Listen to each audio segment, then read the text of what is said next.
then Ben turned up and blew the mixer up. I was playing after him, so he blew the headphone jack up. So I had to DJ for an hour on vinyl with no headphones. Wow. So, but I didn't care because I'd got to meet Ben, and it was, you know, we felt that like, oh my God, we've not just put a party on with friends, we've put a party on and we've booked, you know, the guy at the time, because obviously.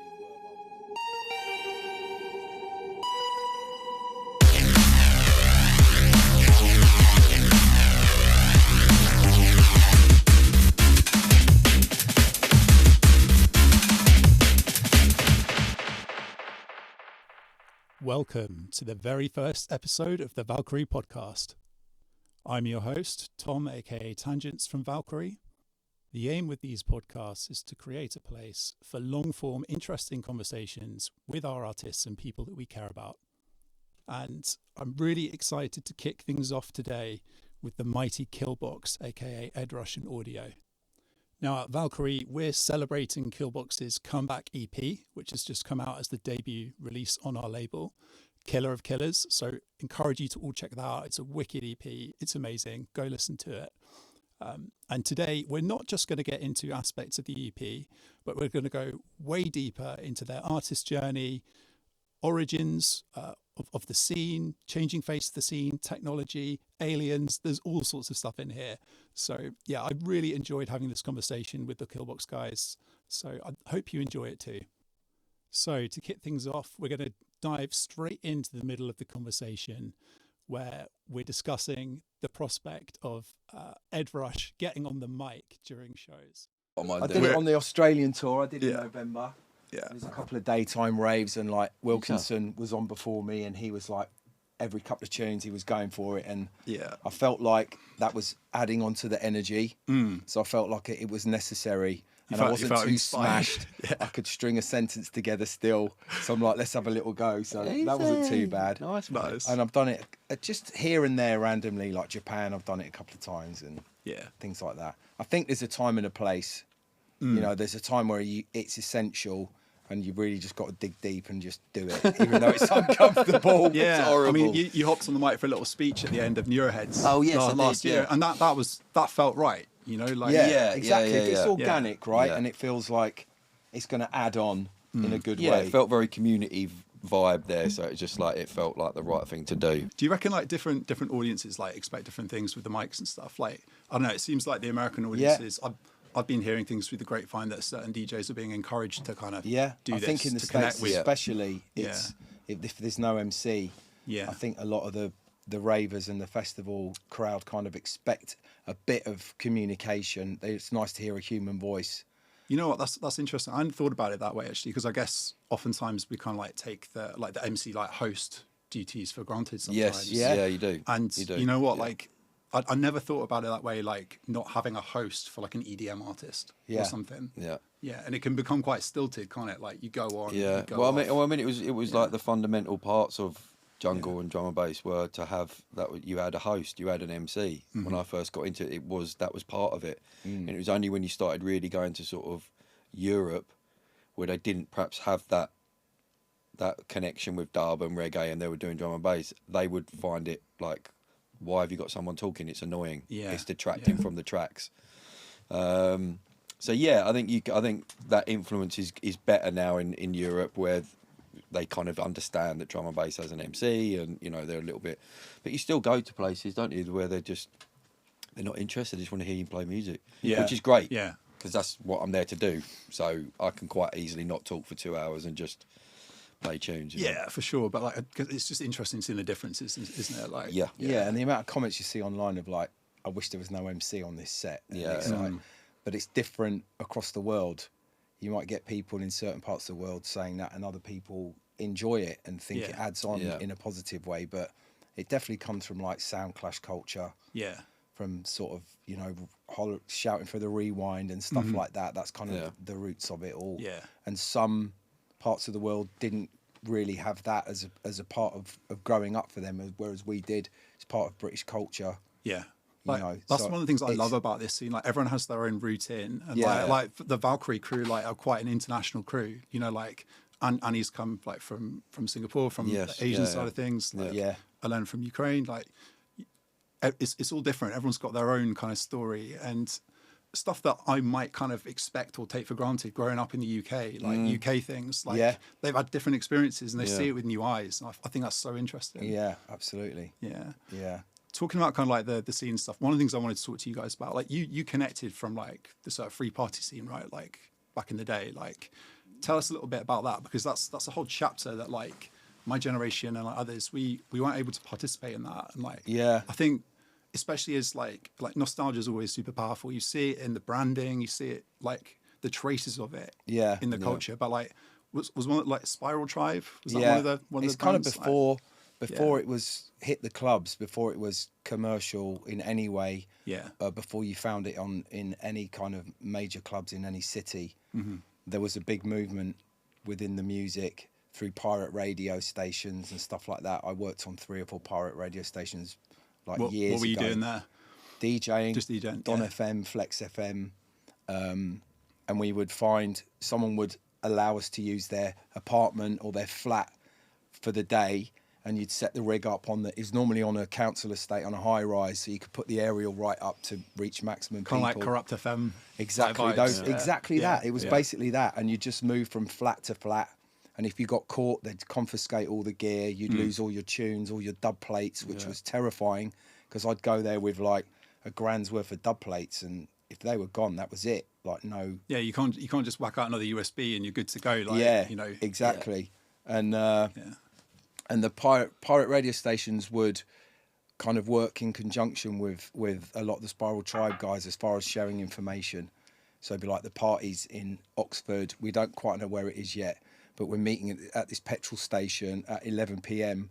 On junction blah blah of the M25. That kind of information, like arms race, just keeping one step ahead of like all the authorities or people you don't want to show up. Or 200 cars would show up at this petrol station. It'd be like Chinese whispers, like, oh, it's at so and so, it's at so and so, and then this big convoy would drive off to this poor farmer's field that just got jacked for the night. See that Ben lived in London, so he sort of had access to those sort of parties. Where I lived sort of out in the countryside, out in the sticks. So I wouldn't be able to travel to do pirate radio station, but I would have a hanger outside the window trying to pick up, you know, the reception and record tapes of it. And then like my way in was doing free parties with friends, just setting up in disused buildings, setting a rig up and just hoping the police don't turn up. Many times the police did turn up and shut everything down, but I think that's that energy, that kind of do-it-yourself energy has always been in dance music and EDM, and especially from the UK. So it's, I think we both came in that way, but just different angles. Again, we're talking about angles of things. I definitely see that, like that creativity, like that ingenuity, and like that rebelliousness. Like that is right in the DNA of this music. It's like punk, isn't it?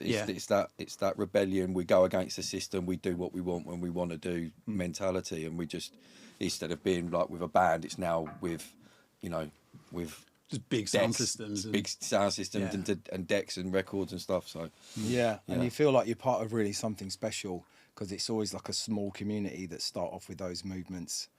And you feel like you're part of this kind of exclusive thing, and that most people don't know about it, and that's really cool, because you get that sense of community and like connection with other people with similar interests and stuff. Yeah, I heard someone else talk about it, like another DJ in the scene talk about it, like it was like a secret, like exclusive club, but the only requirement is like you just have to show up and get involved. And like once you step through that door, like you're in, you're welcome. We were talking about it yesterday in another interview about Valkyrie and what you guys are trying to do with this community, and it really feels that you're bringing that sense of community back, or trying to.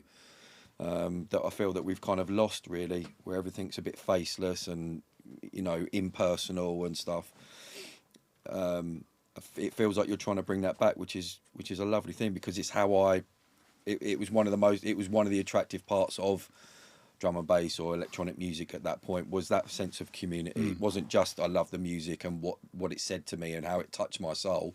It was also that feeling of like I'm with brothers and sisters who feel exactly the same way as I do, and feel as strongly as I do about this thing.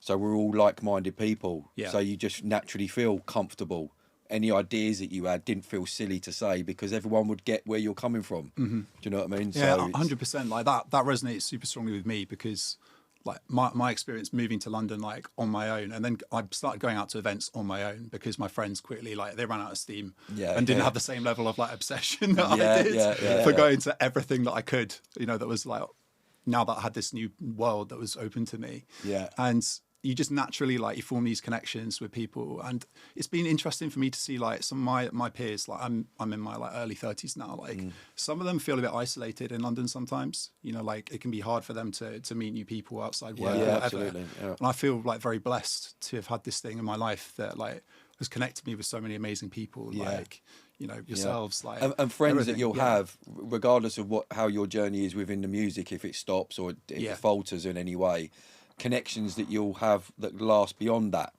for the rest of your life. Now you'll know people, you know, I know Ben because of not because of the music, but because we're friends. Do you know what I mean? You gain so much from it. So I'm glad you brought a community. Like that's something that is so important to us with Valkyrie. We were talking about it yesterday. It's one of the reasons we're really attracted to actually working with you guys was the fact that you were so heavily prioritizing the idea of community, and how when we were getting into the scene, that was everything.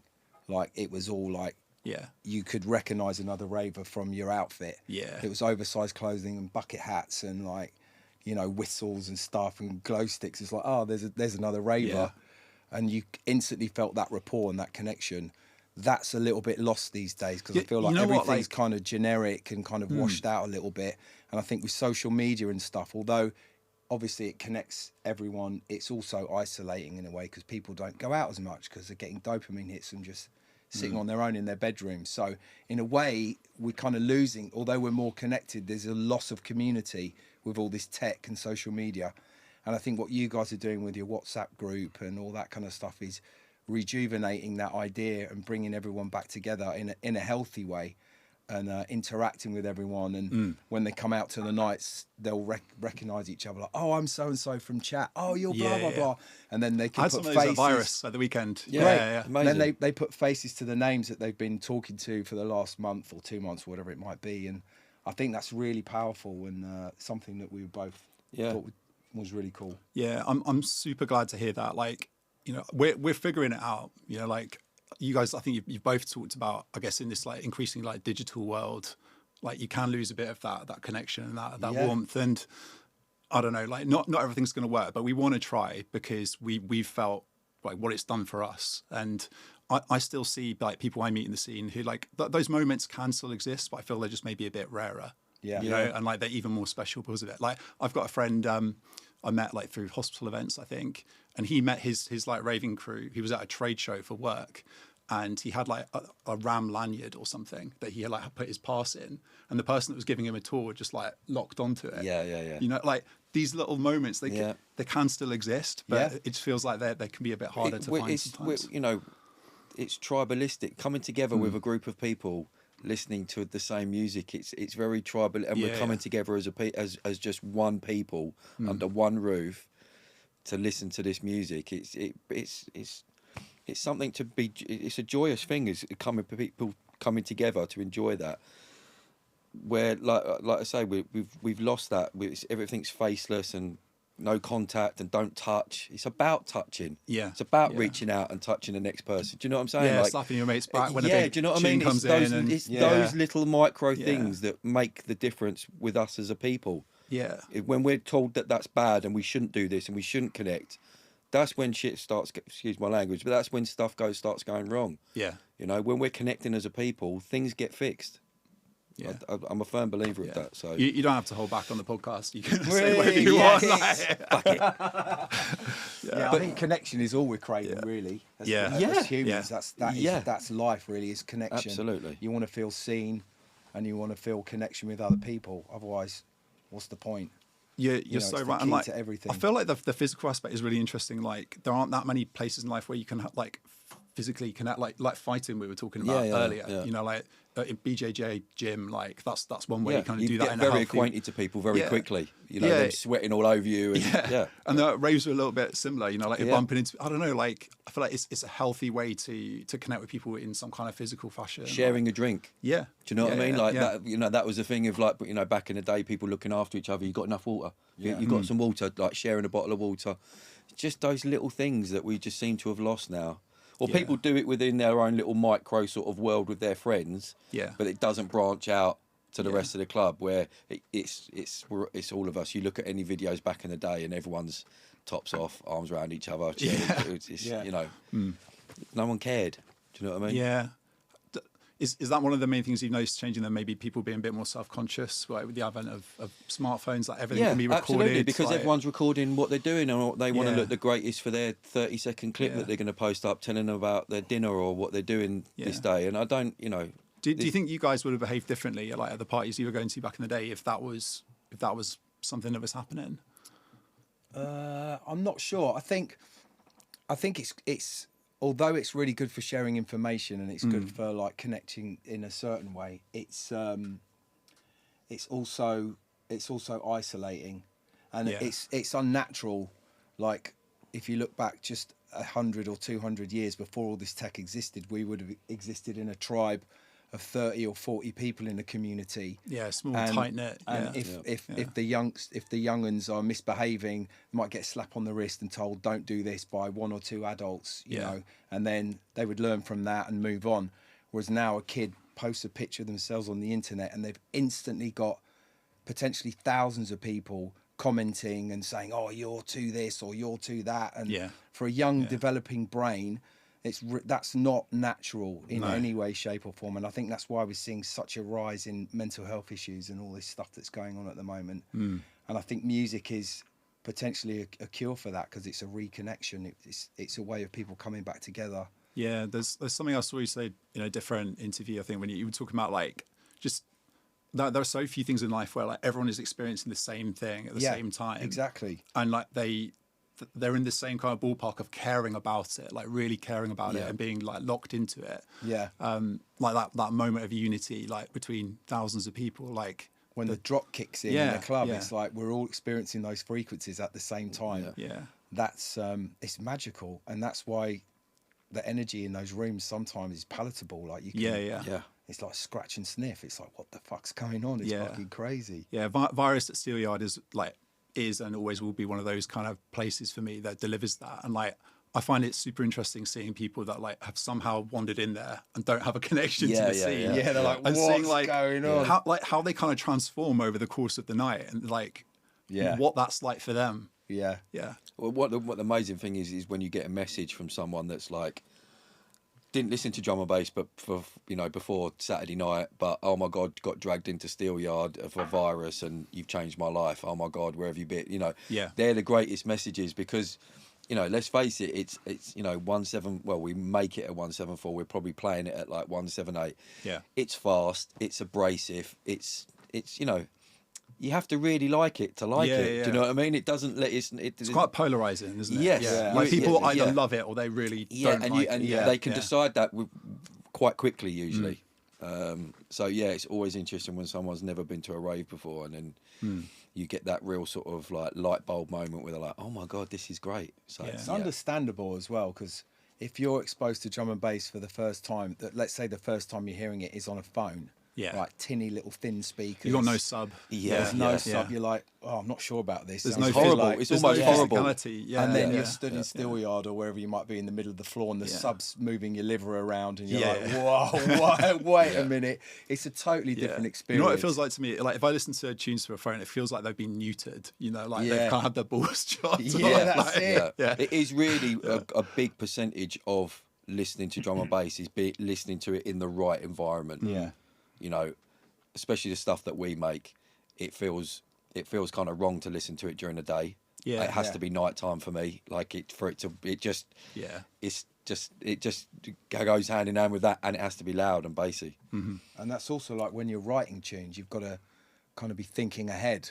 Like, okay, I'm in a little room here. This isn't the best environment to be listening to it, but what's it going to be like at 2 o'clock in the morning Yeah. when you double drop it with whatever it might be. Yeah. It's like, Yeah. so you're always kind of like in your mind's eye, so to speak, kind of thinking potentially, how could this be? Yeah. And I think you get better at that over time. Just put in the hours, put in your 10K hours, and you can kind of start to figure that out a little bit, navigate your experience in the studio a bit more effectively. Yeah, Gareth, you used this phrase like you felt like you were like carving your name into the rock of drum and bass. Like I love that phrase. Like, I'm imagining you like with this chisel, just like whacking away for like 10 years. Yeah, that's just me like wanting to, I think that's just me talking about what I would like to have, whether I'm remembered or whatever. I just want to be. Yeah. I want my name with the stone with all the other people that I class as those people that sort of, were big contributors with drum and bass, So yeah, that's just me. I know what you mean. They're like kind of looking at the journey that you've been on. Like I see someone with like a very like singular purpose. Like you knew you wanted to be in this. You were motivated. This is all I've ever wanted to do. Really, from the moment I sort of could figure out that I wanted to do something, this was what it was. Yeah, and you guys connected because like you called Ben, right? Like you found a tape pack or something, and like with a number on it, and you wanted to book him for a show. Yeah, so in, I think like beginning in '97, I had a Metalheads promo, and on the back was Joe, who used to work for Metalheads, used to do sort of the doors for a lot of raves and stuff. We saw her at Hospitality a few weeks ago. And I told her this story because I was like, you just have to like realise like you're special to me. So I literally rang this number and was like, hi, I'd like to book Ed Rush. How do I go? Had no clue. And then Joe kindly was like, oh, let me give you his girlfriend's number. Speak to her and you'll be able to book him. And so me and my friends, we did a party above a pub in Croydon, South Croydon. We rented out like the function room, put a sound system in, did flyers or whatever. Majority of the people in the club were people we knew and friends. We didn't get much walk-in trade. Yeah. And then Ben turned up and blew the mixer up. I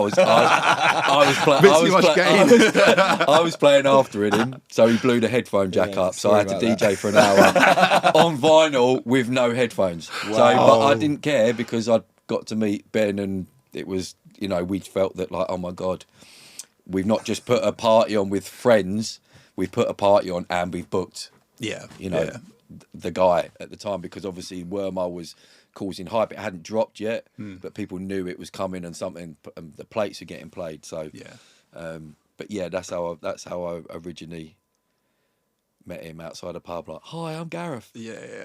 I know what that feels like. All the stuff from like Bass Camp and everything like that Annie does. Like, it's a bit of a surreal thing, and like it must be interesting for you, kind of being on the other side now, where like have you heard this word like parasocial before? Have you heard that word? Maybe, It's kind of the word to describe like the feeling when someone, it's like a one-sided relationship where someone thinks that they know you or know about you for all the stuff they put out there. Yeah. But you've never met them before. So it's very like one-sided. Yeah. And I guess as you've like gone through your career, like that's something that starts to develop more and more. There are people who are fans of music. Yeah. They have some idea of who you are. What does that feel like for you guys? Like, must feel a bit strange, I guess. Like. Yeah. Or do you just not really think about it? I don't suppose I really think about it. I just do what I do, which is make music, and that's the only way I can sort of describe it. That's what I do. If I'm relaxing and I'm not working at the weekend, I go in the studio. If I'm during the week and I'm working, I go in the studio. It's like it's the answer to everything. Like my wife was having a conversation with me. She was like, I was trying to describe what you do to a friend of hers who's not in the industry, he's in a different industry, and it is what I am. You're compelled to make music. It's just what I'm gonna do. Do you know what I mean? Yeah, it's like a healthy obsession, isn't it? I think that's, like Gareth just said, I was the same when I was growing up. I knew this is all I wanted to do, and I had like 2 or 3 jobs. Just grinding till I was reading about you like driving a van one year. I used to work for Oddbins, a wine company, delivering wine all day. And then I was a butcher and a fishmonger. Like, I did some really shit jobs, but I just needed 1210 turntables. I needed to be able to just get on these decks. Like your ticket, I was just obsessed. This is obviously pre-production. Yeah. And that's all I cared about. I was going to do it no matter what. Nothing was going to get in the way. And you know, and then you get them, and then you're learning how to beat match. That took about 4 months, locked in my bedroom. All my mates are going to the pub and chatting up girls and doing all that. I'm like, no, I'm just locked in. This is all I want to do. Oh, maybe you should come out. No, I'm not going anywhere. I've got to figure these 12 tens out. I've got to figure out how to beat match, you know. Yeah. And back then, all the sequences were drifting. Nothing stayed in time. So with Vanya, you had to constantly ride the pitch and like... And those hours like that you put in are invaluable. They're like the backbone of everything, and it teaches you like discipline, and it teaches you like sacrifice. You sacrifice time, and you sacrifice maybe some of your social life, and very often you sacrifice relationships as well. But at the end of it, you come out with a skill set, and you come out with your obsession has paid off. Yeah, because then you kind of at the beginning of carving yourself a career, and I think if you stick to it and you stay within the healthy realms of the obsession, then you know, like the proof's in the pudding. It can become your life. Yeah, and there was no shortcuts then. Like there's no YouTube. You had to read the manuals. There's there's nothing. Yeah. There's no one really giving you any information. Do you know what I mean? Of like, this is how you do this. There's none of that. It's just watching other people. What's it? Why is he doing that? Figuring it out, reverse engineering what's going on. Yeah. And why people are doing certain things at certain points, you know, like, and then that feeds into the production. Yeah, it's ridiculously expensive, like to do. It costs, you know, back then it was thousands of pounds for the sampler, for a desk, a computer, sound modules, reverb, delays, compressors. Like it was like a mortgage for a house, you know, that us as 17, 18-year-old kids want to do. So it's just like you found, you know, you're sharing studios. So that was like a filter almost for like people that were not in it for the right reasons, left quite quickly because they wouldn't make that sacrifice. They wouldn't make that sacrifice. They wouldn't lose out on friends. They wouldn't spend all the money, the disposable cash, paying debts and going record shopping once a month. It's a real passion of love, you know. It's and not saying that it's a bad thing having all that access now and YouTube and tutorials and. My God, there's a tutorial to blow your nose out there. There's everything, you know. Sometimes I think that you're missing out. The joy is the exploration of these things. And sometimes when you go straight from A to B, sometimes it's the journey that's the good bit. Yeah, journey, do you know what I mean? Destination. That's the good bit. Yeah. That's where you really do the learning, not jumping from there to there and going, oh, I can make a sick Reese now. I'm amazing. It doesn't work like that. Yeah. I also think over time, you know, the longer the journey, you pick up skill sets along the way that help you in all different environments, whereas if you just shortcut it and all of a sudden you find your diary's full and you're doing really well, you might have a great year because you made a big tune and you haven't been producing that long, but you might not be able to maybe socialize in a healthy way, or you might have attitude problems that haven't been ironed out yet and you end up pissing off the wrong promoter and you never get booked again. You know, there's certain skill sets that you learn from putting in the grind and that come over time. It's a complex animal, this scene, isn't it? Like all the different sides to it. Yeah. You've got to be able to work people. You not work people, but know how to talk to people. Yeah. You know how to sort of, you know, like the situation now, a lot of kids they're coming from relative obscurity. And like Ben says, getting a massively kind of catapulted almost. Getting a full diary, earning lots of money, and they don't know how to talk to people. You don't know, you know, they don't know you talk to everyone exactly the same. The janitor or the CEO, you talk to them exactly the same. They have the same level of respect for everyone. Yeah. And some people walk in and they don't have that, and you can just see that they're not going to last long. Because it's not just how bad you are on the decks or how sick you are in the studio.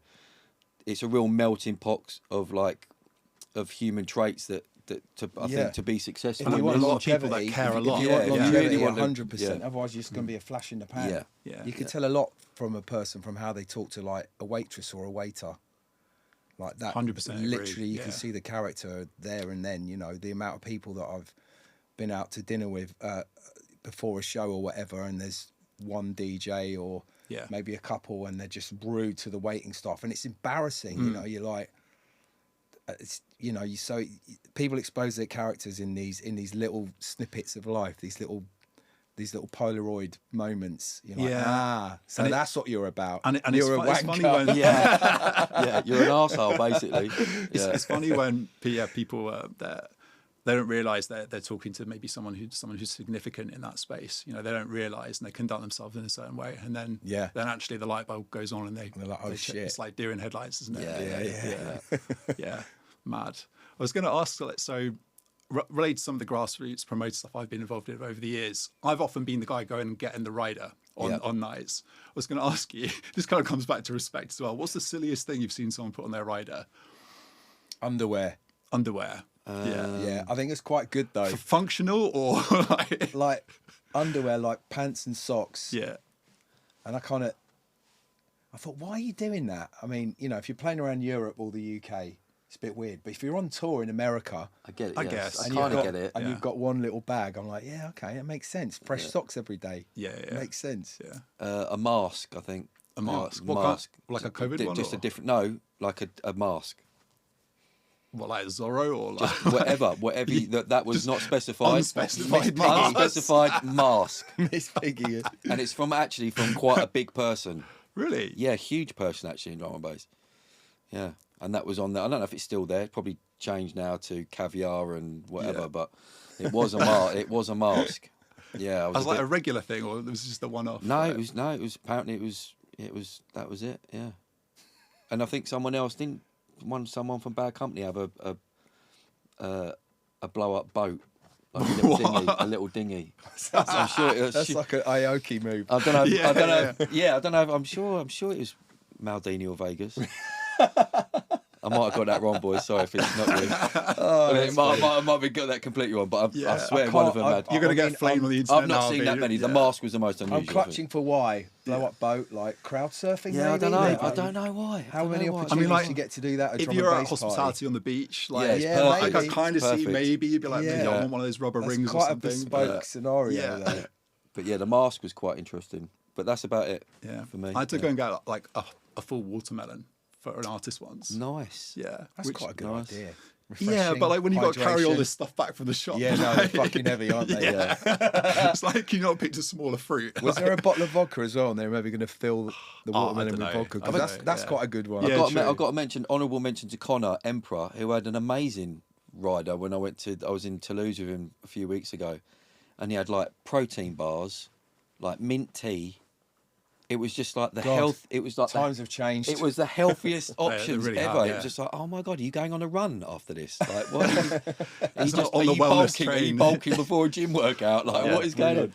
Yeah. So honourable mention, Connor. Very good, Connor. Well done. Those are good ones. I hope we haven't inspired you to take your rider in some weird and wonderful directions with the Valkyrie show we've got coming up. Yeah. I think I'm gonna. Now that you're going to be the one going out and getting it, I think. God. Yeah. Now a couple of watermelons. Oh and a no, please. Yeah.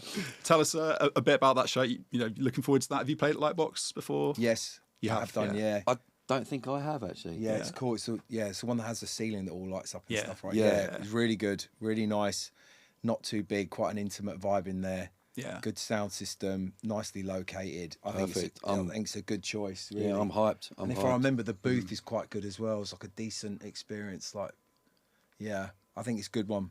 Yeah, it should be good. Looking forward to it. It's going to be nice to meet some of the community as well. Yeah, be good. I think meet and greet to kick things off. I don't know, like it's part of this whole community thing that we want to push, like because everything feels like it's getting less personal. Like, you just want to inject a little bit of that back. 100%. It'll be interesting to see how people take to that. I think they're ready for it. I'll be honest. I think they genuinely want that, but sometimes don't know how to. You just need to kind of throw yourself in and try. Someone just has to do it and then go, oh, okay, this is cool. I can act like this. You know what I mean? Or I can come and say hello to you, and it's just like, I'm just a guy. Yeah. Do you know what I mean? It's like I'm not gonna, I'm not this, this awful thing that's gonna bite your head off. Just ask me a question, and we'll have a chat. An axe carrying guy from the promo. Give that persona out, but it's really bite not your ear off. Yeah, really not what I'm about. But no, how's it going with the WhatsApp group? Is there? It's good, man. Yeah, it's hard to keep track of sometimes. Like we get hundreds of messages a day. That's awesome. Yeah. And I know you guys have been quite active with kind of setting things up. Maybe tune writing. I've heard. people making songs, setting challenges and stuff? Yeah, like, so there's just a bunch of kind of like developing producers, like, you know, who we're mates with, who's kind of part of our group. And Great. I don't know, like, I used to like teach like a very, very basic like music production thing in the Basecamp community, just like cool. the very basics for people who wanted to try for the first time. Yeah. Nice. And we used to do like a weekly challenge with that as a way to encourage people to like practice what we were talking about. Yeah. And just wanted to kind of bring a little bit of that flavor to kind of what we're doing. So it's a bit more kind of intermediate producers, I would say, in the group. But, Yeah. you know, anyone can get involved. We just started this thing called like Silly Sunday, where literally like, I don't know, find some weird sample off YouTube. Brilliant. Or like, I don't know, like spin a wheel and like remix this genre. Yeah, you know, stuff like that. And nice. like, I don't know, just something to... That's really cool. To kind of almost like bring a bit of the collaborative vibe, or even just the conversation around production, make it a bit less insular, and you know what I mean? A bit less serious, and it doesn't have to be so heavy. Yeah, do you know what I mean? Exactly. Because like drum and bass is fun. Well, music is fun ultimately. Music, you know what I mean? That's why we do it, isn't it? Ultimately, is like it's fun and to have a good time and to release a few demons and feel better and you know. So yeah, it's great. It's great. And like Ben, like collaboration, like in the studio, like that's where you came from, right? Like the No U-Turn kind of era, and like being in the cupboard with Matt. Yeah, like back in the day. Yeah, like, literally in St Anne's Court. Yeah, in Soho there, where we wrote Wormhole. Yeah, Rob Playford had a studio there, and he had a broom cupboard, and was like, "I'm not using this cupboard. I know you guys don't have a room. Do you want to cut?" And it was the most amazing sounding room because it was small and tight, and we put carpet all over the walls and the ceiling, so it was dead in there. So, yeah, lots of collaboration in my career. Yeah, and I guess that's we're just trying to engineer and find ways to kind of create some of those connections, because, like, you know, like London real estate and stuff, it's not the same as it was. Like, you can't get space easily. Like, people aren't always like in such close proximity together. Yeah, but I think we recognise, like, everyone, like, you feed off each other's energy, like ideas. Yeah, you know, someone gives you a sample or some sounds, whatever, and you go and do something completely different. Like, it's easier to collab now than it was, because back in the day you had to literally be in the same room, so physically it was more restricting. Now you can collab with someone in Australia, being in the UK, like just from stem bouncing, or there's even these plugins you can put on your master and they put on their master, and the changes happen in real time as long as you're in the same door. That's mad. So as they're changing the project, your project updates as well, which is really cool. Have you guys used something like that together? Or Not yet. I've heard about it. I'm really curious to try it. You just want to slam something into a clipper, like, whilst what the fuck are you doing? No, I mean, like, this time around we did approach it differently. Like, this time around, sort of, I would start something, stem that out, like, build a rough intro and perhaps a 32 of the drop. And then stem that out and then send that to Ben to finish and go, do your thing. And then he would do the same to me, where before all the other Killbox stuff was done pretty much in the same room. We'd meet once a week and do stuff. And there's positives and negatives for both of those experiences, doing it online and being in the same room. I mean, we talked about it yesterday as well. Like, if you're in the same room, sometimes you don't want to be sort of indulgent and spend too long on something because you're conscious that there's someone else in the room and you want to keep that energy up. Where when you're on your own and you're just bouncing stems, you're getting excited about, oh, what's he going to make of this bit? Oh my God, this is cool. I hope he likes this bit. And so it's. I think there's you can really nerd out when you're on your own. Just over one patch, you just dial it in. Like 4 hours, it's fine. Yeah. Whereas you don't want to keep someone waiting for 4 hours while you. But there's nothing quite like being in the studio, which I've done a lot in my past with working with other people. I did a dubstep group with 3 other people that we Pixel Fist, we was all in the same studio every Wednesday and would write music. And there's a buzz when there's 4 of you all jumping around. Yeah. Do you know what I mean? Yeah, and like the room's kind of bouncing. The whole the room is getting that kinetic energy, because you're like, this is getting somewhere. This is not just a kick and a snare and a loop now. This is a vibe. Yeah. Do you know what I mean? And then, like, try this. Oh, what about this? Or what? Reverse that vocal and do it. And then you're like, and it's just a melting pot of ideas. And I guess like instant feedback as well. Like, it's not just your own opinion and like getting locked on in a loop somewhere. Like, you're seeing real time what works, what people vibe with. Yeah. I think as far as amount of work goes, though, I think the stemming approach has been more prolific for us, just being able to get tunes done and get projects finished and move on to the next. Yeah. And I think once you've been making music for a certain amount of time and you're working with someone whose taste is very similar, someone that you trust, there's not too much worry about, oh, if I send this off and it comes back, I might not like it. You know you're going to like it. Yeah. You know, so that just serves for getting things done a bit quicker. Because as you saw, within 2 months, we'd written like 8 tunes. Yeah, I'm like that was my first experience of like seeing you guys kind of going off and working and like doing that side of the creative process. Yeah. Like it surprised me like with how fast the ideas were coming back and like how well formed they were. Like obviously the tunes still evolved and they still changed as you approached the final. But they were almost there. But the crux of the ideas were already just formed. experience, just knowing, you know, you've got your setups in your door, you know where things should hit on the spectrum, and you're just like, if this is going to translate on a rig, I know this needs to be here and this needs to be here. And we both pretty much follow the same rules. So I know if I send something from my room to him, it's going to sound okay in his room and vice versa. It's like cross-compatible. You're not like... Yeah. And we're always talking about production between us. Like if I learn something new, I'm keen to tell him. And, you know, if he finds some new sick plugin or whatever, or he's found some technique, he tells me. So we're constantly learning together, which is also important because it just means that you get to the point you need to be a lot quicker. I always wanted to ask Ben, so like your solo album, like the standard of like neuro production these days is amazing. Like it's insane. I guess everything that people have been through, like the Noiser guys pushing everything forward engineering wise, like all of the new techniques, the new plugins, like you guys both come from the hardware era and like, you know, you've been evolving as producers, but like that was the first time that you did like a big solo project. Like, you know, you kind of put yourself out there, put it on the line. Yeah. And you're suddenly now competing like at that level with these other guys. Like what was that like for you? Like what was that process of kind of like leveling up, you know, to kind of be in that arena? That was one of the benefits of COVID really, was the fact that I was stuck in my house for so long. All those rules that I'd learned in the analog world that Matt and I were doing that aren't applicable and don't work in the digital world. Like it's so easy just to hold on to those and be like, that was the era, this was the golden time. And but you know, times changed dramatically and the way that people make music has changed. So I had to unlearn all those rules and relearn everything else. And it was just finding the time to do it. And COVID just allowed this huge amount of time for me just to sit and just really kind of get to the crux of it all and try and learn the techniques and what works in this new digital world and what doesn't. I mean, I was kind of halfway there before COVID, but I just wasn't happy with sharing my music with anyone or playing them in my own sets. They were just kind of sat on my hard drive. Was that kind of like the sort of Scarabs era? Yes, like, exactly. And I think I was also like testament to your hard work as well, because you did. It takes graft to come from a certain position and almost play catch up, because I was already in the digital world. I was doing stuff and I was a solo artist predominantly before that. So I was sort of already there.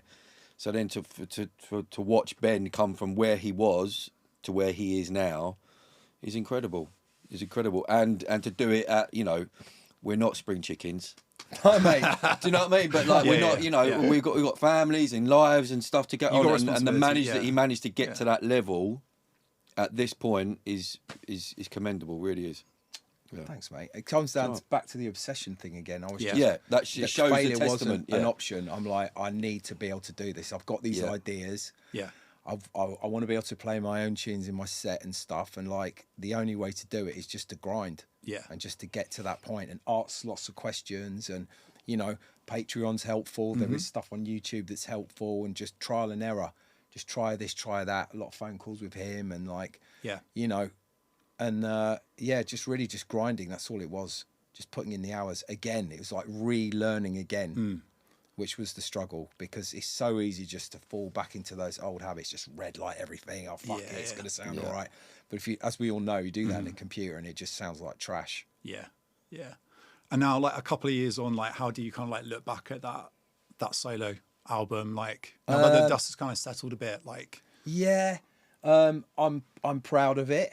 I I still wish I could That have snare another needs go to be turned at up the louder. That I think- hi-hat's a bit too loud. Exactly. Yeah, I wish I could go back on half the tunes and retweak them and maybe turn. But like the funny thing is, like, I heard you talk before about like back in the day when you were working on DAT tapes. Yeah. Like, you know, when the desk was set up in a certain way, like you had to commit. Yeah. It was one. That was like it. one- Once one- you reset one that shot. desk, you Yeah. would never have that mix again. Even if it. you took like, and you didn't have a phone to take pictures, so we would have like photocopies of all the dials, and you would just go, oh, that was at 12 o'clock, that was at 1 o'clock, that or week. tape. We used to use tape. Yeah. Just put little But bits you would of never tape get on it the the same. faders, so you knew Like where all the valves faders warming were. up on the compressors, yeah. like it's all these things were like made fundamental differences to what you were doing. If the desk was warm, if it was cold outside, Yeah. the electronics, the valves were cold. It would just, it was. So you almost had to like, you know, there was the writing process and then the mixing process, and once you thought you were in the right ballpark, it's very often a case of like you've got to just leave it for a couple of days, because you'd put that mix on DAT, you'd listen to it and you'd listen to it again, you'd listen to it again, and then you come back the next day, maybe tweak a little bit, but after 2 days, that was it, because you need to write more stuff. Yeah. So you've got to move on Keep to it the next moving. project. Yeah. Yeah. So then just reset, and then that's it. There's no recall. There's no chance of tweaking anything again. You're committed. It's quite nice like that though, because it's like catching the magic in the bottle. Do you know what I mean? Like you catch these mixes, and you would have, you know, you talk about it like you don't know it. You'd have certain sessions where you're just like what they describe flow state. Now the track's almost writing itself. Yeah. Do you know what I mean? It's telling you what has to happen next. Yeah. And ultimately, when you find at the end of them sessions, the mix is pretty good as well. Yeah. Because you're just in that. You're just dialed You're in. just into this tune. You're not being, you know, you're just, you know exactly what happened, what needs to happen, what volume this needs to be at. And do you feel like some of that experience has kind of like carried you through into the way you work now in the digital era, Gareth? Yeah. Like being maybe a bit less of like a tweaker, you're like with your VSTs and stuff versus like committing.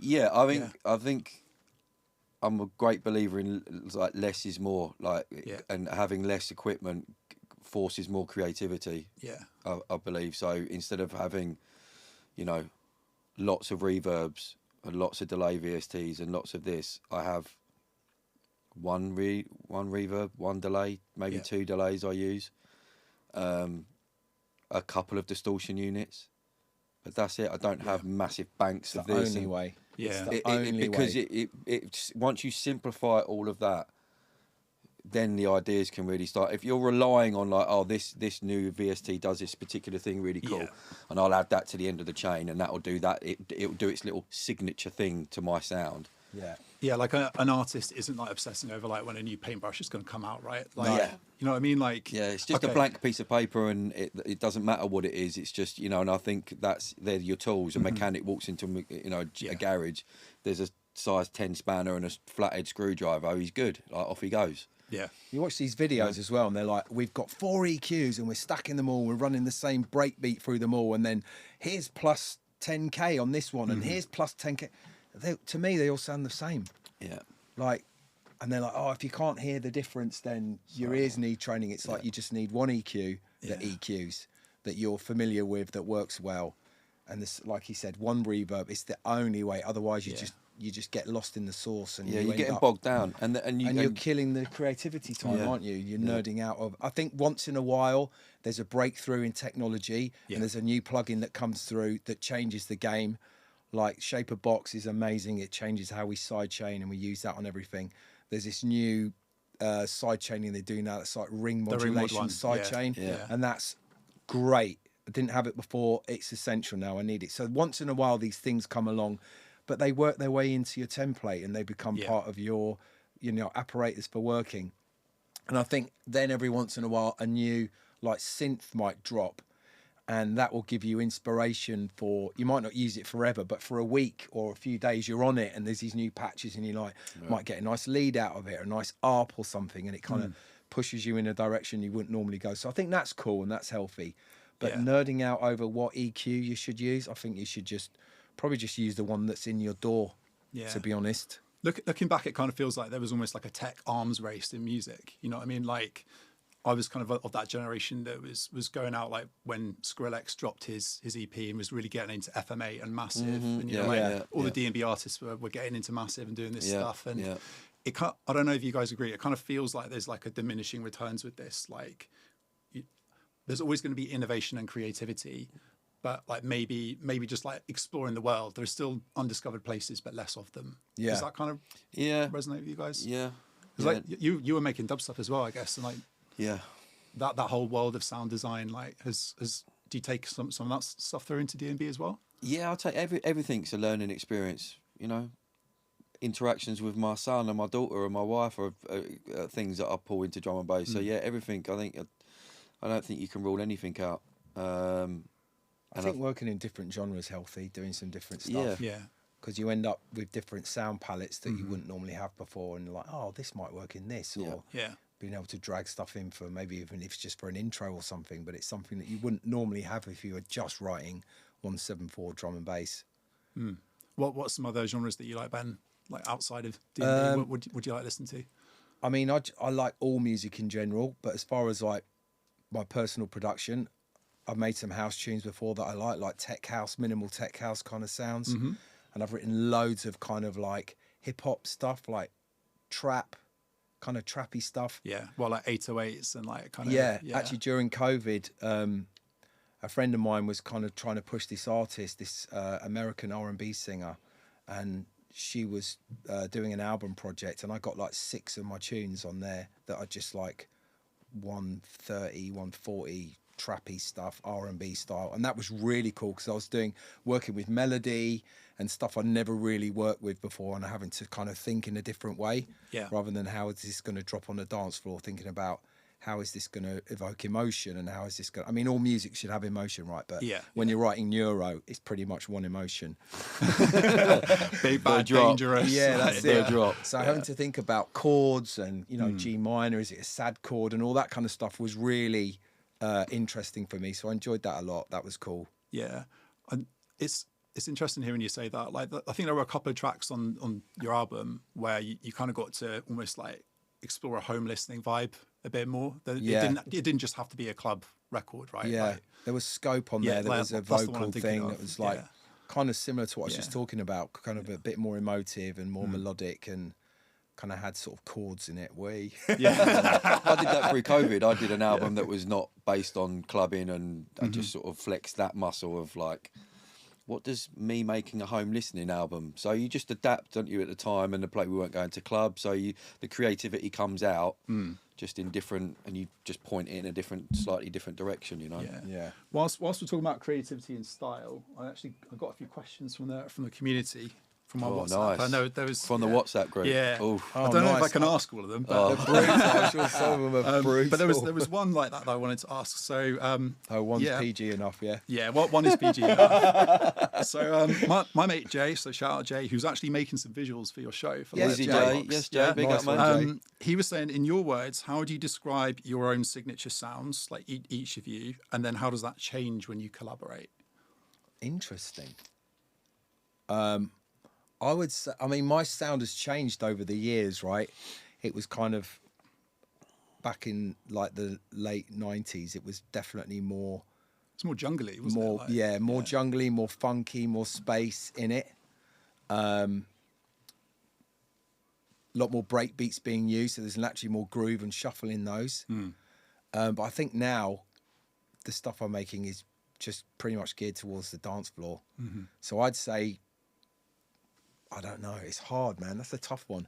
I guess it's kind of like, it's morphed from kind of like more traditional funky neurofunk to just kind of dance floor neurofunk. Almost like a Darwin like evolution, you know, towards like being the apex predator in the club environment. Yeah. I mean, Fresh said something years ago. It's like the space between the notes are just as important as the notes that are in the tune. And that kind of sticks with me as well. I think it's important to always have a little bit of space in the tune. So there's like, you know, you get the contrast, like light and dark and stuff. Yeah. But yeah, interesting question. And what about you, Gareth? Like signature sounds, like, and then how they combine. I've always been a bit. I think it's always been raw and uncompromising. I think my music from the very first, you know, from my first album on Tech Freaks and doing therapy sessions and that whole sort of part of my journey, that was as hard as you could get at that point. So yeah, pretty. And I don't think I've strayed too far from the path, to be honest with you. It's just techniques have got better and sharper, and I can make the bass hit a bit heavier and drums slice a bit sharper. Do you know what I mean? I do, because I think if you listen to something from that album that I did, 2005, whatever, 2006, something like that album, and you listen to the stuff now, really the sentiment that they're both portraying is the same. It's just one's technically done a bit better than the other. I think you've got more depth in your music now than you had back then. Yeah. Like, and things like Warehouse and those, like, it was like one idea, going around in a loop, balls to the wall. Yeah. I think or like Rave Machine with Baroque. Yeah. I mean, that's just just going on, delving back into the sort of the history of raving and listening to sort of that sort of stuff. But yeah, I've definitely, like, as you get older and do music more, you learn more. Your palette grows with your skill set. Do you know what I mean? It's just I can try and do this. I can try and do this. I can. So yeah, perhaps I've just expanded it. I think, but at the essence, I still like very hard, aggressive music. And sampling as well, like love sampling. Yeah, I heard you a bit of a Wu-Tang. Yeah, love that shit. So so I can still hit like all of that, like samples sprinkled in, like giving the track personality. Like definitely. I'm a sucker if I find a little string loop that I can kind of time up and get in, and a little hip hop vocal, it's in the track. Like I love that shit, I mean, a lot of our early No U-Turn stuff was heavily influenced by that. We had lots of Wu-Tang samples and Method Man and all those guys in there as much as we could. Probably couldn't get away with it as much now, but back then that was main sampling was like we just go to our hip hop libraries. I feel like there's still a bit of that spirit left in D&B, like almost that rebellious, like probably shouldn't do this, but we might get away with it. You know what I mean? Like you can kind of fly under the radar a bit. Well, if you twist it enough, they won't recognise it. Just ram it through trash. And prove it wasn't me that said those. Yeah, and delivered it exactly like Method Man did. Yeah. Okay, all right. What else have we got from the community? Steve was asking for your trash settings, Gareth, but I feel like that might be a trade secret. I don't know, like the trash. Because I'm not a biggest. I don't use trash that much, to be fair. I don't use it that a great deal. I'm not. It's not really my. I'm still a Camel Fat guy. Okay. I'm still Camel Fat, bit of Rift, Tantrum. Tantrum's good. Tantrum I really like. Yeah, Tantrum's really cool. Rift is really cool. Tantrum's got a nice, almost analog texture to it. Yeah. A bit like Camel Fat. Yeah, but Camel Fat's the goat, man. It's just the goat. undeniably it's the every one. How many project. people see it, like, It's the goat. It's the one. Still digging it, like resurrecting, like this plug-in which isn't supported anymore. It's like, not supported. Luckily that I bought it. I have.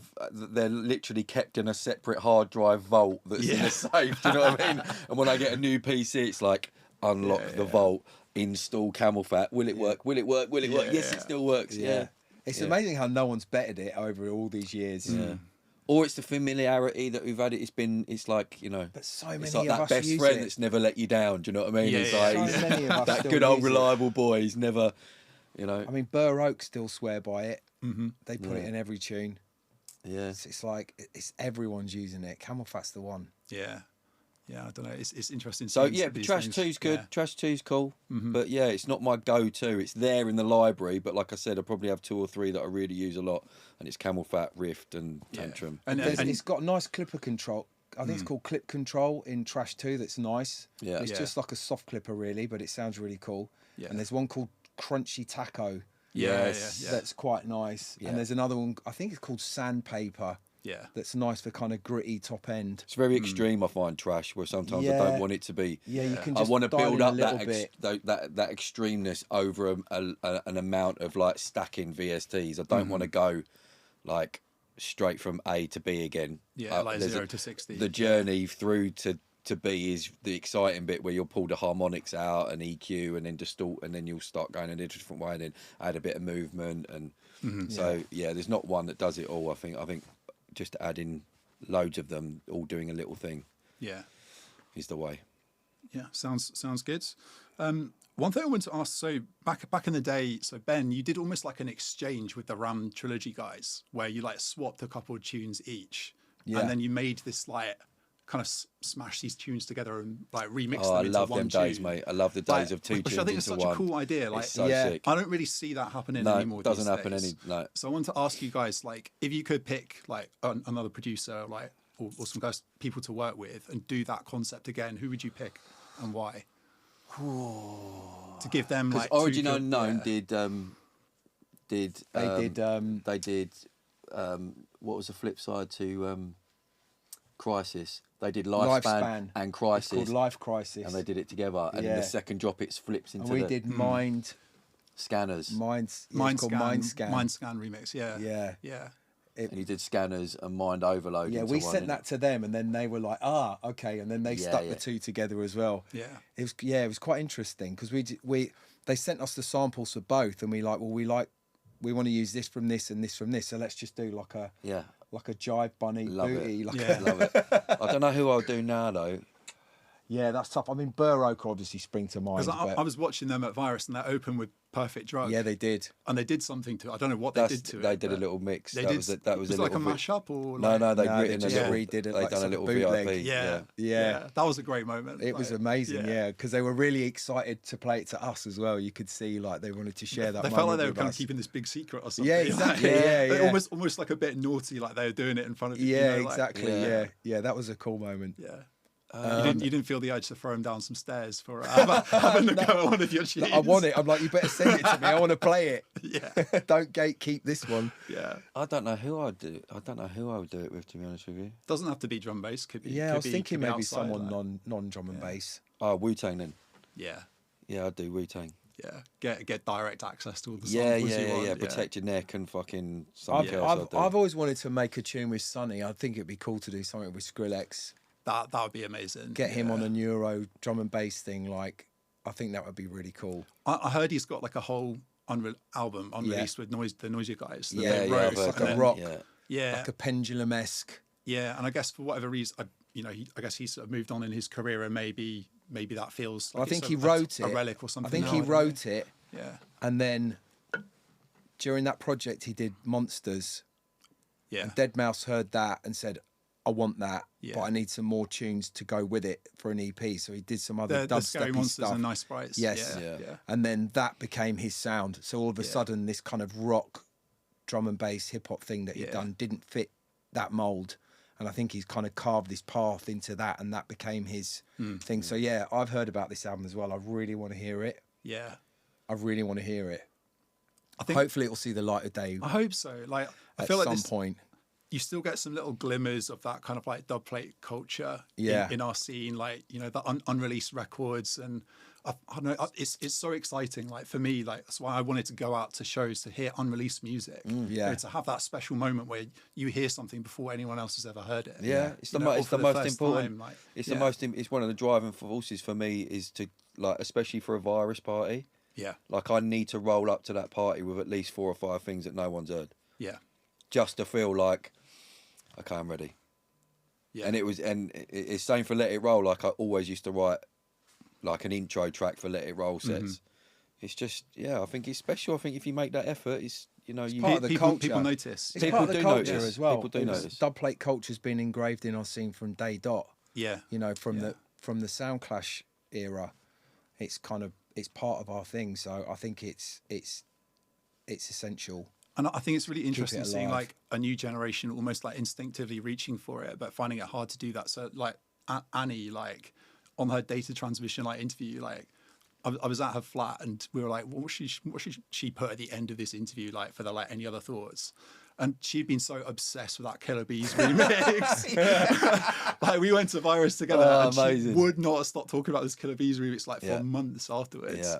And we're like, just put like tell Audio to release the Killer Bees remix, but then you sent it to her. You saw that thing, right? And and like I think that's really there's interesting. love coming back, and that's someone appreciating what I've done, and that's all it needs. I don't need monetary. I just need someone to recognise sometimes that I appreciate what you did. Do you know what I mean? Or I get comments on stuff the other day, and this girl and she was talking about the last Virus party.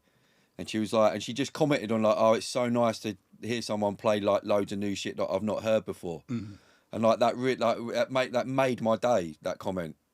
I don't need specifics. I just need someone to recognise that, oh, that work you put in, I heard it. Do you know what I mean? And that was really like, and it was amazing for me. But yeah, I'm going to, of course. And she used to wear a little bee outfit, didn't she?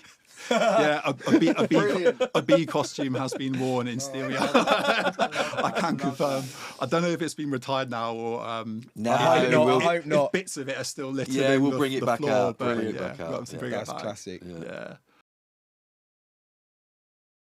Whilst we're here, Ben, Piranha Pool. I wanted to ask a little bit about that because it's almost like a little bit of a secret for like the new generation. They might not know that you've gone out and done that. Yeah.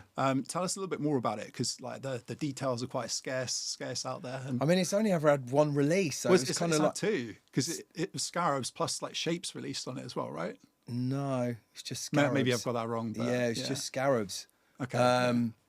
I mean, it was just basically I wanted a platform to start putting my own music out, and so I thought, it's a good idea maybe to do it. But in order to do it properly and to really have like a label that's going to make a difference, it really is a huge commitment. It's hard and you work, need a team behind you and stuff. And there were so many other projects on the go. I was working with Gareth and kind of, it was just, I think I could utilize it again. I think it's going to come back, maybe as a platform for up and coming talent and for putting some of my own stuff out again. But I just was kind of struggling with what to do with it. And I want it to, if I'm going to do it, I want to do it properly and for it to make a difference. But initially it was just so I could put out Scarabs, to be honest. This is a place, just a bit like Snake Pit, I guess. Like I beat him. I got to 7 releases. Yeah, I mean, no surprise there. Come on, he's a fucking robot, man. He's a machine. So you got to put a 7 out now and trump him by 1. Exactly. Yeah, but I mean, I started, I sort of started Snake Pit because I sort of felt, if I'm honest, probably a bit of pressure that you should have a label. Like you should have a label by now. That's interesting. Like what kind of pressure? What just other people do not that anyone would say, but just looking around and seeing other people and going, oh shit, okay, what's next for me? Like logically, it would be to have a label. Yeah. And then the name came around. This Piranha Pool, and I'm looking at things, and I was like, Piranha Pool, I'll be Snake Pit. So it was like that's what they look. They're quite linked. Yeah. But that was just the catalyst, and again, like Ben said, I need to really start my thing up and sort of. But it was just a place to put stuff out that I liked. Like the last release I did was a hip hop release. It was a hip hop tune I did with my mate Stapleton that we'd been sitting on for 6 years, and I was like, it's my label. I do what I want. I don't care if you buy it or you don't buy it. I want it out there in the world, and it's there. So.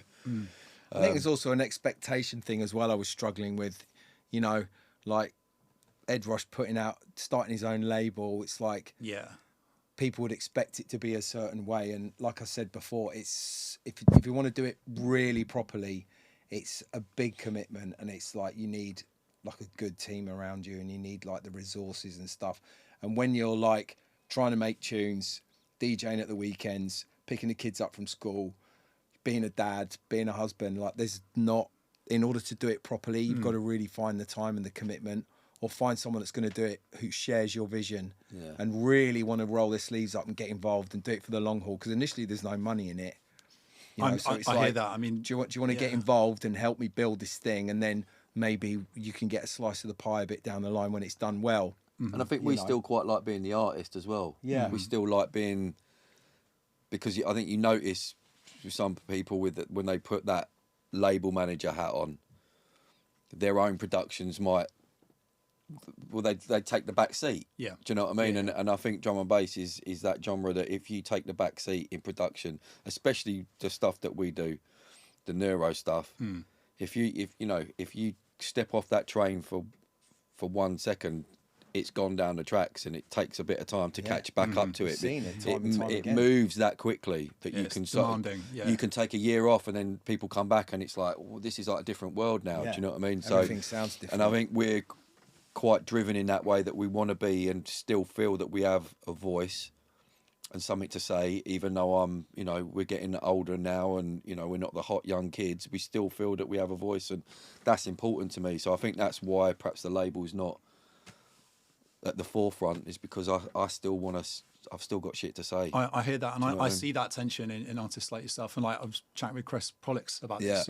Like, I think it's kind of amazing the number of releases that he's managed to get he's smashing Trendkill. it. He's smashing it with Trendkill. Yeah. Yeah, like it's amazing. He's going to have his 50th release this summer. Yeah, it's great. It's crazy.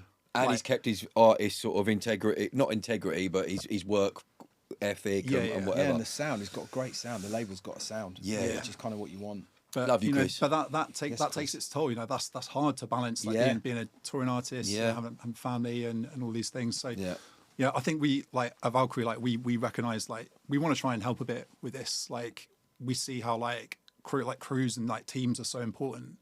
To give people the space to focus on what they do best. 100%. And just as a bit of like a rally point, for people to come together. And I don't know, it's interesting seeing like even like the label landscape that I grew up with fragmenting and twisting like over the years. Like Ram was a big like active force when I grew up, and now it's not that same thing anymore. No.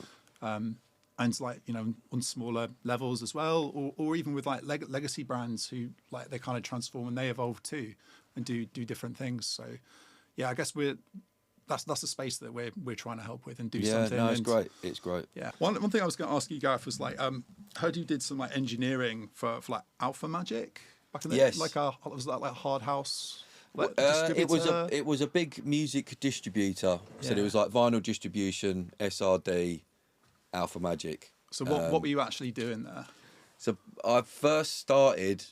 A friend of mine, Mackie, worked there, and he was basically sort of doing the A&R, so sort of selling. Yeah.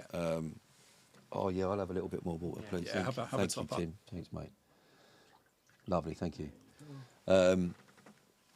So he got me basically. So for 3 days a week, I was selling.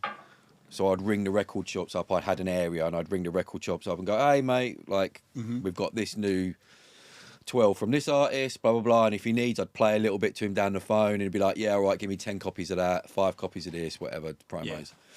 And then for the rest of the week, I'd be in the studio because they owned quite a few labels, in-house labels.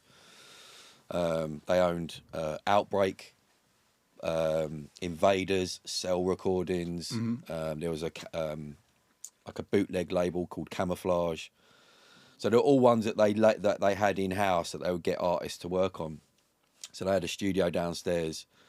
So I used to just write them tunes. So that was effectively my job, was to just write different tunes for these different labels under different names, different aliases and stuff. So it was an amazing experience to get paid for like a job. Yeah. But learn so much, because obviously I was getting everything was cut to vinyl, and you get test presses, promos, and so I'd be able to hear what I was doing. Okay, shit, the snare's too loud on this. Okay, bass, there's no bass. Fuck, I need to turn it up next time. And then you would learn this system of going, okay, bass needs to be up, and then ultimately get to that point where your mixes are like, yes, I can mix and it sounds good on vinyl. It sounds like a place with like the right amount of pressure where you could like stretch and grow. It was absolutely perfect. And then it got to the point where I was like, I sort of pushed my luck a little bit, and I was like, well, you do know if I could work for my own studio, I wouldn't have to come up to like, it was near Willesden Junction, the place, so it's quite a bop for me. I was like, and then you'll get better music because I'll be in my own studio. And then the boss was like, Jerry, his name was. He used to be the tour manager for the Sex Pistols, but he ran this company. And he was like, yeah, makes sense. Go for it. So I was like, effectively just working. I had a job, but I was just going to my own studio whenever I wanted, work for as long as I wanted. As long as I turned in like 4 tunes a month, they were happy. So yeah, it was the greatest 2-3 years of my life, I think, really, of like just having no pressure and learning so much. And being around the machine that is music, the whole point of like recording your stuff to a CD or to DAT, sending it off, getting it mastered, checking the test presses, making sure the artwork's okay, the whole process of how long it took. Yeah, so like it was great. The creative, but then also like the back end of all of that. Like music being a product that you have to commit to and get out there into the world. Yeah, and it has to. This has to happen, and it has to sell, and it has to. You know, you have to ring the record shops and get orders, and so. Yeah. Okay. And then going down to the warehouse and seeing the boys, the two Italian boys that worked down there, who'd loading all the van up with and then go out on his deliveries. It was just the whole. It was the whole this thing. whole like ecosystem. Like I find all that fascinating because like again, like I didn't get to engage with some. So like I'm watching movies like Human Traffic and stuff, and like peering in from the outside. On that kind of like music house culture and all of that. Yeah. And just going into a record shop and asking for a tune, you know what I mean? Just like, or just going in there and going, all right, mate. And then you get into the point where they know your face. So then they're like, all right, mate. And they're just already sorting your tunes out because they know what you like. They're like, oh, he's a drum and bass boy. So, and then if you got to know them even better, you'd be like, oh, you can have the promos and the test presses that are under here that no one gets. Yeah. Or the van's coming in 20 minutes. You might want to wait around. Just wait around because SRD van's coming. You're like, oh, that means like hardware, trouble on vinyl promos. All right, I'll wait here for another bit. Yeah. You know, and there's like a humanity and like a buzz about that, which is like community, connection as well. I think that's it, it's a community, you know? and things might be different now, but I don't know. I think we need to get creative and find ways to just bring a great community where we can. Yeah. Absolutely. And I think getting collectibles back is a great thing. You know what I mean? Like the community thing, and actually having things that people can collect and buy and invest into, not just having this sort of invisible thing that just exists on their phone, like because tangible products, physical things that are still a reflection of the label and the artist, but just in a different way. Yeah, because like this is our passion. Like people would put like vinyl records, like the sleeves up on the wall. Like they would like really get the I still have my albums on my wall now. I have all my albums on the wall because it's the only thing I can do. I have my box of CDs that all the stuff I've made. I've kept all of it. Yeah. Because it's all I have. It's interesting seeing some people like in the digital era, like trying to find some new ways to engage with that. Like I think it's cool that people still do vinyl.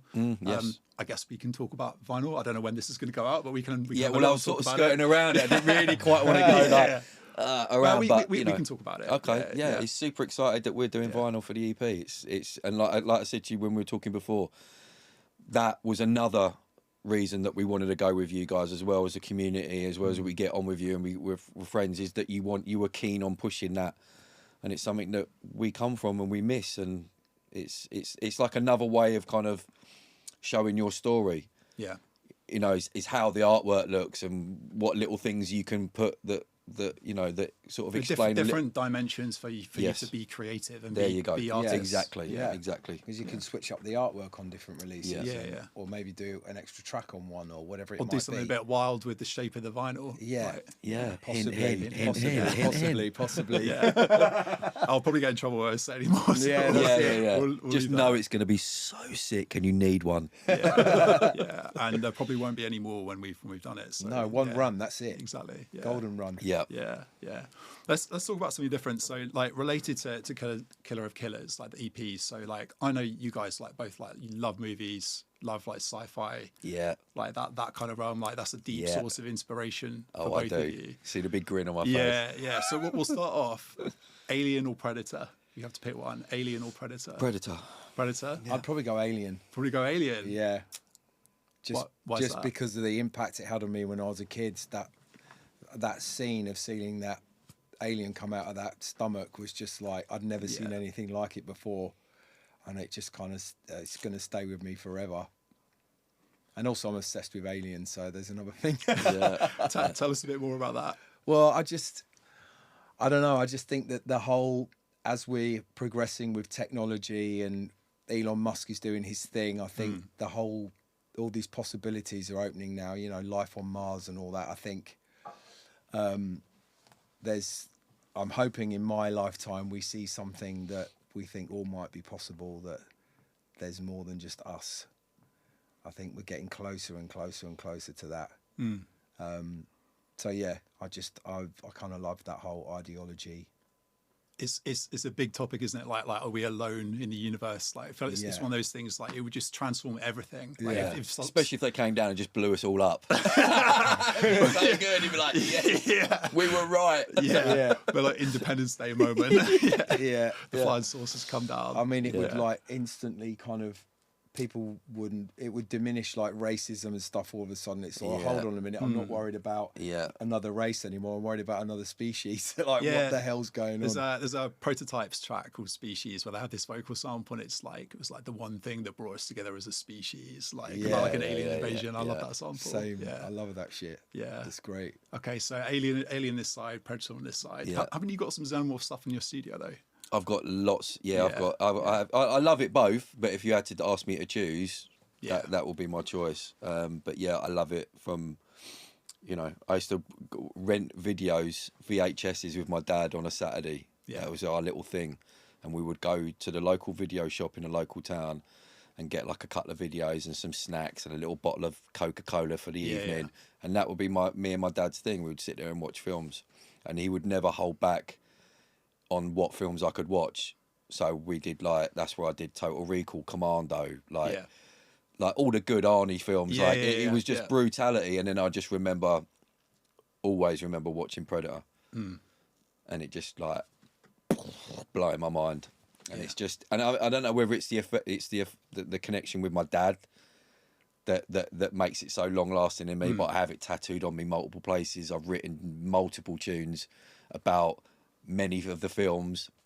The EP name is directly influenced by one of the films that came out. So yeah, I just love it. I love films. I love where it takes me, and it's a special kind of creative world, isn't it? I had a similar experience like with my dad growing up. Like I'm old enough to remember going and like looking at the videos in Tesco. Yeah, like we're just going out and get some groceries and like what videos have come in and like watch those same kind of films.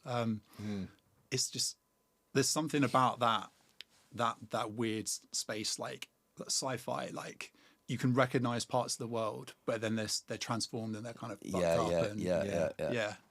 I just and maybe a bit of the shock and awe as well that like we get in D&B, like they're shocking, they're provoking, like they're very connected. The sort of those, and I'd watch a film, and then that would lead me to I'd write my own sort of soundtrack to that film in my own mind. Like this is, if I was doing a trailer music, this would be it.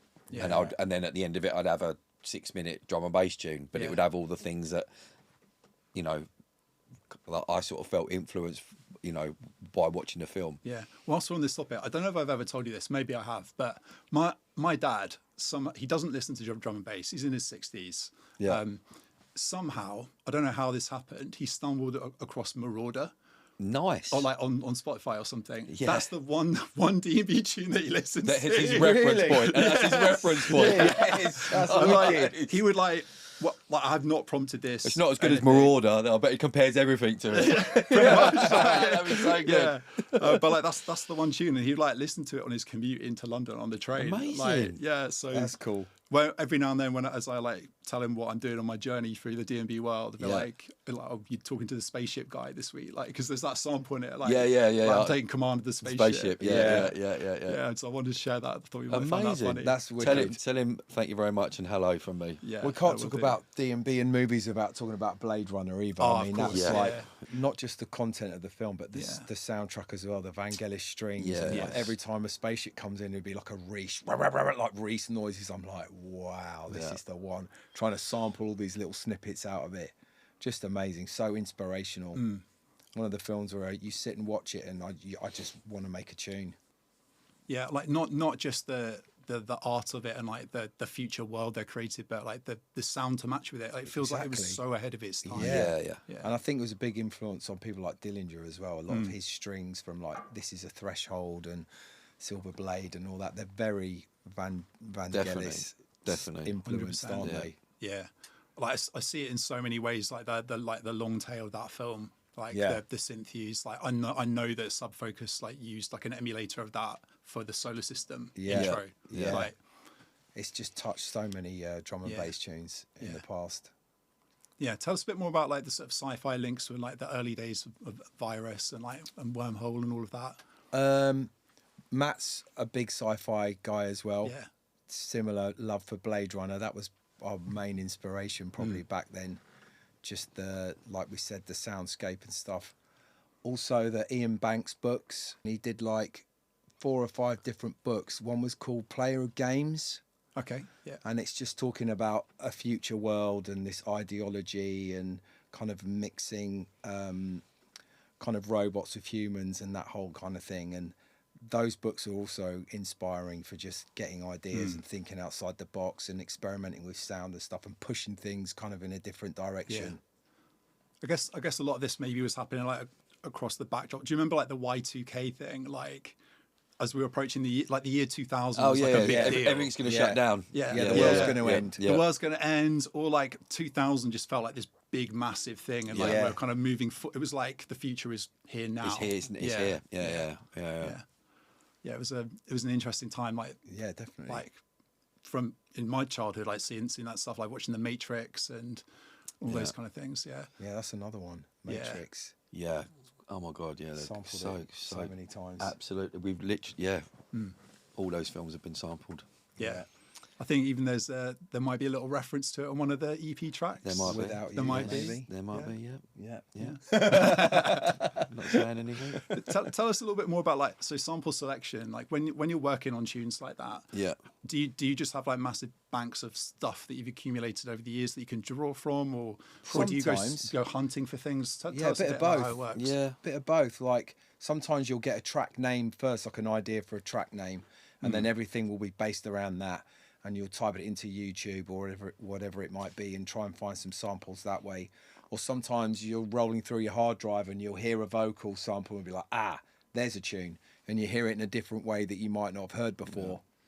And that can be the inspiration. So it can be a building block or it can slot in. Yeah. It can be the last piece or it can be the first piece. Exactly. Do you know what I mean? It can be the catalyst of what you're making, or it can be that little bit of cherry on top that you've been waiting for. You're like, and then it's like putting the last piece of a jigsaw puzzle where it's like, click, there it is, it's done. I mean, when we decided on the name Killer of Killers, it pretty much pushed the whole EP in a certain direction. There's going to be no minimal rollers on there. No liquid tunes. No liquid, not this time, guys. Sorry. The only liquid is blood, as like someone said in our community. Your blood dripping off the vinyl. So then every project you're in a certain frame of mind and you're looking for certain samples to fit that idea and that sound palette. Yeah, and that one you sent, the one we're talking about, the reference track is, it had a sample from the original film where it came from, and what it was saying was great and it was cool, but it just wasn't quite sonically cutting where it needed to cut and be sort of as powerful and as present as what we wanted. So then and that's the benefit of technology. You can I can put the text in, I can break it down to text, put it into an AI and it just gets spoken, and I can pick all these different voices that I want. I'm like, actually, I'll have a lady to do it this time, and then you can start at this point and end up over here, but with the same source material. Do you know what I mean? Yeah. And it just gives it a different feel, and But using that sample originally definitely pushed the track in a certain direction. Yeah, because it was like part of quite early on. Found that sample on my hard drive and it's like, this is great. This is like giving me lots of ideas and. The Without You sample. Yeah. And I'd never heard that sampled before. Yeah. You get all the other stuff in Matrix sampled before. All like the classic lines. Yeah. But not that one. But not that one at the end, when he does a little phone call at the end. I've never heard of that in a tune.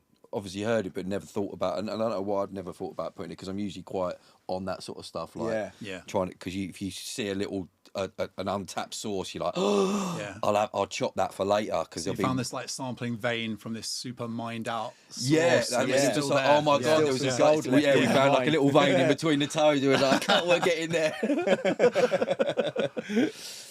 Basically, but and then like I said, with AI technology, you can just flip it. And if it's not the best quality, I think I did it the other day with a film. I ran the snippet of a film through a stem splitter and just got the vocal completely on its own, and it was just it's great. Without going too much down the AI rabbit hole, I mean, like it's kind of the hot topic that like all musicians are talking about. And like I've seen you talk about it before, Gareth, with respect to like where the chaos lies, and like that being almost like your vehicle to tease out how you feel about it and like your ethics. I think that was the impending doom of what's coming. Not necessarily the specifics of like what it means to music production. I think that whole album was more like being scared of like what the fuck is Arnold Schwarzenegger going to walk through the door in a minute as a Terminator, and you know, like that's what it felt like. That was the fear as a man that's getting on in years in this world, and like I'm not like au fait necessarily with everything. And then seeing it everywhere, it was just like it's quite unsettling. Have you guys heard what Diplo said the other day? About how he's not going to need top liners anymore. I listened to that interview. I listened to that whole interview. I found it quite interesting. What do you guys make of that? Well, the fact that he'll use it and he'll just put an idea in, but what his defense is that he can put very accurate prompts in. So he can say, because I think what he actually said was because he grew up reading record notes on the backs of records, he could say, okay, I want a dancehall vibe bass line, but in the style of blah blah blah, and give a specific dancehall bass player's name to the AI and to get stuff out. But then, and he said that will sometimes actually just go and be the track. He'll split the stems from AI, and then someone will rewrite this, redo the drums, and that's a change. As someone who's so meticulous and who's like been through that grafting process, both of you, you know, to earn your stripes, how does that make you feel? Thinking about people shipping music product in that kind of impersonal, detached way, how does that make you feel? Feels like the end. Doesn't feel like it doesn't feel like the way we should be going. Music is, I get utilising and making the most out of the tools that are there. For instance, getting that vocal and re-recording it with an AI voice to make it clear and sonically punch better in the track, but still convey the message that the vocal had. That's, I think, is acceptable way of doing it. But to get AI to prompt it to say, I want a hard neuro track on this style of Ed Rush and Optical with, you know, a middle breakdown like Burr Oak, it's just, that's not for me. I think it does feel like it's just the ultimate cheat code, and it's not, it's removing. I mean, it all depends on how good it really gets. I mean, it's getting there, isn't it? I wouldn't say it's perfect yet. But if you can code human emotion, like sadness and happiness, if you can write that into code and bundle that into AI and ask it to, and it can spit it out perfectly, then I guess we're all fucked, because then the creativity of the human is redundant then, because you can just get an algorithm to do it. I think the difference will be people being able to write about their experiences in life, which AI will never have, like going through a breakup or losing someone or stuff like that will evoke real emotive thoughts and feelings and create you and push you to be creative in a certain way, which AI won't be capable of. I mean, people like Amy Winehouse wrote their best music ever because they were just in such a low place and hurting so bad. So I think channeling that emotion. I think that still will be something that they won't be able to replicate. But I think it can be useful as a tool for ideas. Maybe if you get stuck with something, like I've got this drop here and I don't know what to do for the rollout section, or I've got this or that, or, you know, maybe asking it to come up with a different way of looking at something could be interesting.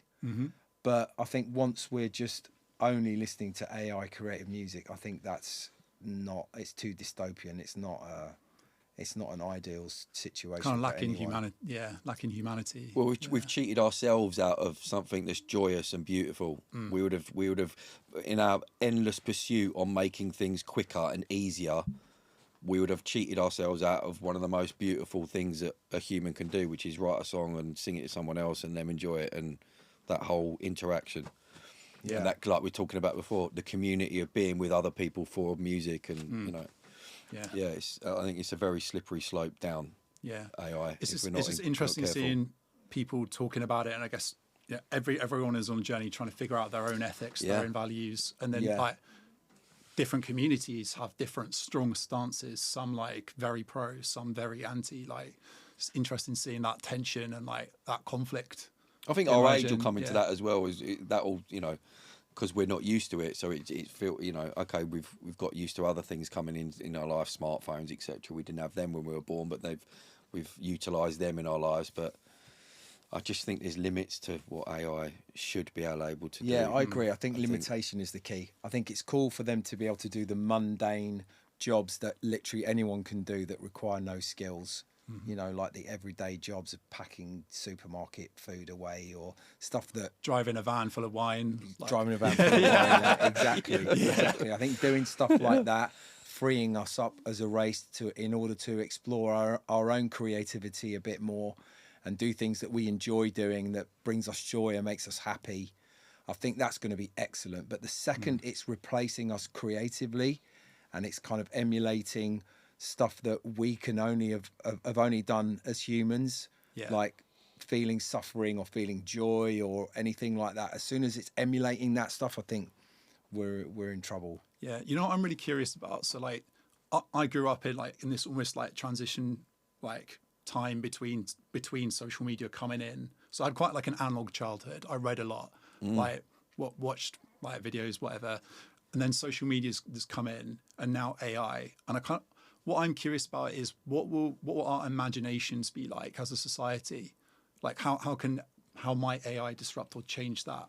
Because I don't know, I feel very grateful to have had like to almost being able to like train up a rich imagination. Like it's a really useful thing that I have in life. Absolutely. You know, that I'm very grateful for. And It's going to be limiting, isn't it? Yeah, I wonder how things might be different. You just type a prompt into AI or just give it a bunch of instructions. Because it's like outsourcing imagination. That's what it feels like. You know what I mean? I think humans work best when we're running at the edge. Do you know what I mean? And we're being challenged to do things. So it's like using your own imagination as a child is challenging. It's like you create these worlds. You have games with your friends, and I think once we start getting to that point where we're trying to eliminate that, like again, it's just.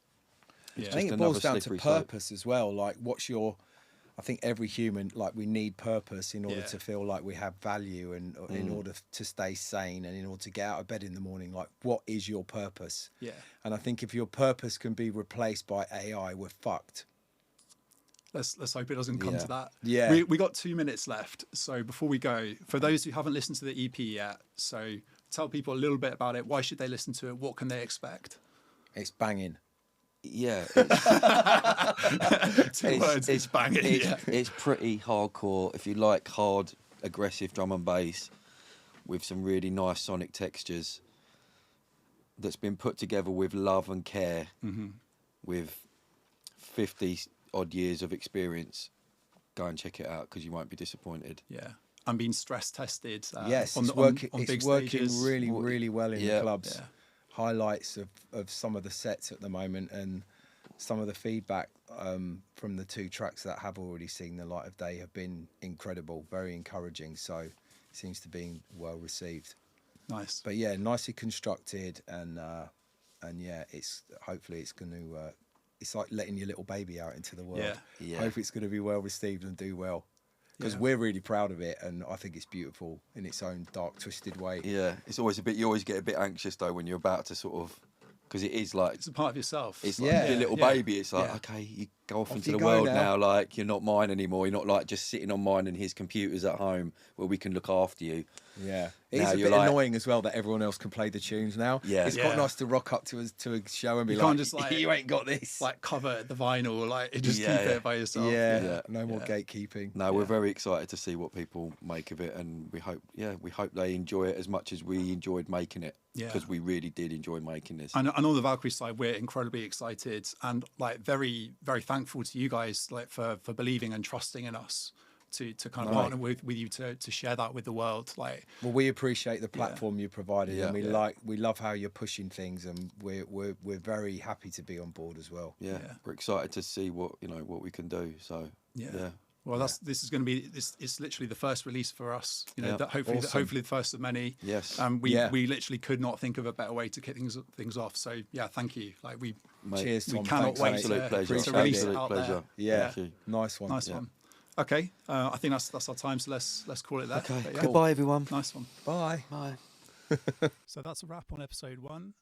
Big thank you to the Killbox guys, to Gareth and Ben. If you haven't checked out Killer of Killers yet, then please go and do that. You can find it on Bandcamp, on Beatport, and all good streaming services. We'll be back again soon for episode 2 with another label artist. In the meantime, please do check out our socials, check out our links. We've got a WhatsApp community that you can join, and Instagram's probably the best place to keep in touch. All right, cheers guys. See you in the next one.